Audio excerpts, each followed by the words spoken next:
Hi everyone, I would just thought I would give you an update on the latest workspace that's being sent with all the indicators. Um, just reduced all of the original ones down in there. I did add a little bit of an extra one here, which is on a 50,000 tick, and I'm showing you the whole workspace just so you get an idea of the totality of it.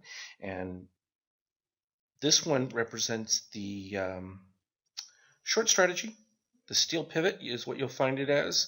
Now, again, for those that maybe doing it the first time, you would import each of these from the file that you just had. I recommend having it on a desktop so that you're able to then just have them set so you don't have to look back for an email or anything like that.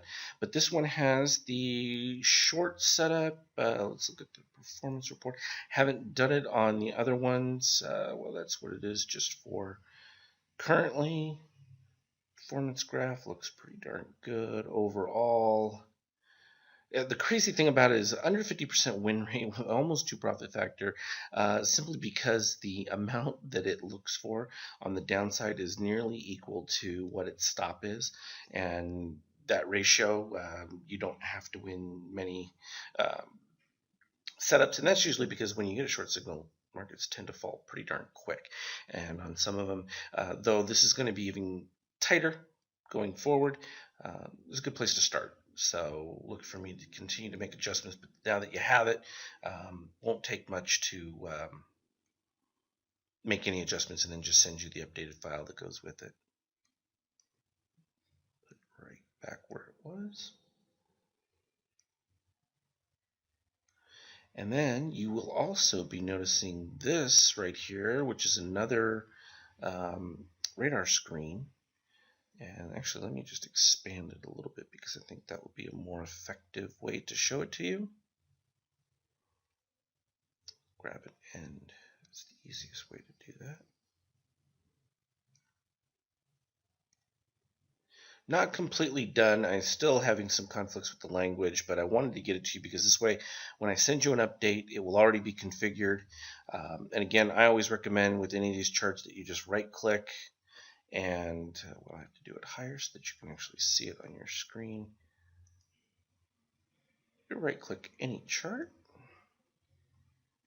and copy the window, and then paste to your own workspace. So in this particular case, you can just go to File, and then you can just do a new, and you just pick a workspace, and then you paste the charts on there. That way you don't disrupt the original one sent to you, and then you can pick and choose what you want. You know, if there's a strategy on this one that you want to have on there, you can see the different strategies. This one's got the MBI opus, and it's probably got all the connections as far as the proper configuration too, so that makes it for advantageous without having to go through the process of looking on the website and getting all of the settings detailed out. So this is kind of where we're headed with the DOC radar screen. You'll have your trade. It'll be your buy or short at. You'll end up with the entry value, the current close, whatever that happens to be, even after the entry, the stop that's associated with that. And then this one goes through and just lists all of the ABM stop values. But we're going to be even more elaborate with that. There's the short side from the top and its value. It's actually going to then give us the updating stop based off whichever one of the ABM trailings are going to be following it, and that way you'll know. Also going to be adding a column because I'll be getting rid of then these, and what will end up happening is I want to add in there a spread differential so that you can see whether the spread of the cyan to green is rising, also whether there's a steel pivot, because in the next video that you'll be getting from me as well, we're going to go into a little bit more advanced look into some of the steel pivots and how I'm able to capture a little bit inside move on general direction. I think a lot of you are looking for that kind of direction, even though I try to get it to where it's sufficient that you're seeing just green and red. I know a lot of you want to get even more detailed. Nothing wrong with that, as long as you keep it in perspective that that involves a lot more in and out trading as opposed to just sticking with the setup. You'll find that this has an alert, the buy and sell alerts that are going on the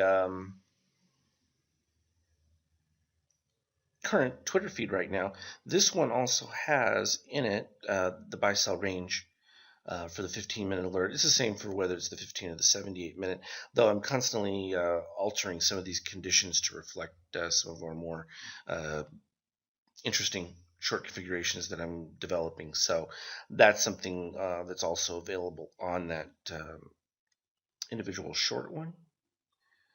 So that gives you a little bit more of a perspective as to what's going on there, and some of the additions that I'm going to be making. I've included all the same things, so you don't have to worry about updating anything particularly yet. This is just going to have buys in it right now. I haven't squared away that finalized language. I'm going to continue to work on it though, but I didn't want that to be pushing back me getting them to you at the beginning here, and so that when I give you updated files, it's not a big deal. It'll just automatically update in your library, and you'll already have the capability of putting this on your screen. Hope that helps, and as always, I'm going to be continuing to focus very detailed on this because I really want to have it finalized to the point where you're really secure in going for long trades as well as short trades, because you can see how the divergences in that are set up, and becomes very clear. And I think this, with the trade setup, will very easy at a glance. You'll be able to see and then get alerts, because already with the 15 buy sell, and even in the DOC paint bar, alerts are set up, and you can activate those as well, and that will give you the changes of red to green. But then adding a couple of little extras like the spread and whether or not that increases or not, and giving you an alert based on that will also be helpful. And then where it is in which zone, just to add to it, so you can see there's a lot of degrees of complexity that add on to each other that all have to be factored in when compiling that. But heading in the right direction with it. As always, trade well.